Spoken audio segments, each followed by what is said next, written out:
Hey guys 50 days ஆட்டுக்குட்டி வளர்ப்பில் நம்ம இன்றைக்கி இருக்கா பார்த்தீங்கன்னா டே 35. ஸோ இன்றைக்கி மார்னிங் வந்தோன்னா ஃபுல்லாக ஏன்னா உங்களுக்கு தெரியும்னு நினைக்கிறேன் தனித்தனியாக பிரித்து போட்டேன் கிடாங்களை பொறுத்தவரை. ஏன்னா இவர் கொஞ்சம் ரெடி பண்ணி பார்ப்போம், ஏன்னா சண்டை நோக்கம் இருக்குது குட்டியை பொறுத்தவரையும். பட் ஆனால் ரெடி பண்ணி பார்ப்போம், செஞ்சானா ஓகே, இல்லைனா நம்ம வீட்டுக்கு வச்சுக்க வேண்டியதான் அப்படின்ற கான்செப்டில் தான் ரெடி பண்ணிகிட்ருக்கேன். ஸோ மோஸ்ட்டாக எப்போயுமே தனியாக பிரித்து போட்டுடணும் குட்டியை பொறுத்தவரையும். என்ன தான் ஆள் கூச்சலில் கலக்கிற குட்டியாக இருந்தாலும் நம்ம தனியாக பிரித்து போட்டுட்டோம் அப்படின்னா நம்மளோட கொஞ்சம் அட்டாச் ஆக ஆரம்பிச்சிருவாங்க.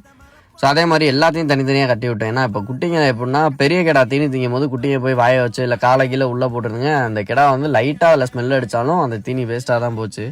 அப்படியே நம்ம தொடர்ந்து நம்மளுக்கு வேஸ்ட்டாகவே போயிட்டு இருந்துச்சுங்க தீனி. சரி அதனால் கட்டிடுவோம் அப்படின்னு சொல்லிட்டு எல்லாத்தையும் கட்டியாச்சு. ஸோ தீனியில் வந்து இப்போ கால்சியம் டானிக் மிக்ஸ் பண்ணி கொடுக்க ஆரம்பிச்சிட்டேன். ஸோ கால்சியம் டானிக் வந்து ஃபஸ்ட் டைம் கொடுக்கும்போது தீனியில் மிக்ஸ் பண்ணி கொடுக்காதீங்க, தனியாக கொடுத்து பாருங்கள். ஏன்னா கால்சியம் டானிக் ஒரு குட்டிங்கள் சேராமல் போகலாம், அதில் லூஸ் மோஷன் ஆகும்.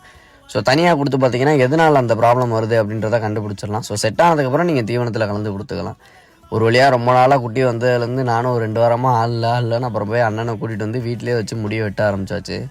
ஸோ ஃபுல் அண்ட் ஃபுல் முடி மட்டும்தான் இருந்துச்சு, உங்களுக்கு தெரியும்னு நினைக்கிறேன். அதுக்கப்புறம் ஃபுல்லாக எலும்பாக தான் இருந்தான்.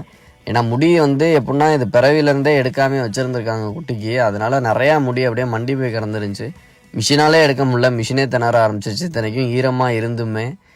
ஸோ ஃபுல்லாக எல்லாத்தையும் ஒரு வழியாக முடி எடுத்துட்டு, ஸோ எவ்வளோ முடி இருக்குன்றதை மட்டும் பாருங்களேன். இந்த ஆஃப் கட்டிங் மட்டும்தான் போட்டது, ஆஃப் கட்டிங்கே எவ்வளோ முடி இருக்குது. ஸோ குட்டி ஓரளவுக்கு பரவாயில்ல, நல்லா தெளிவாக தான் இருக்கான். நான் நினச்சதோட நல்லா தான் இருக்கான். ஸோ அடுத்து இவனை எப்படி ரெடி பண்ணி வெயிட் கெயின் பண்ணுறது அப்படின்றதையும் பார்ப்போம்.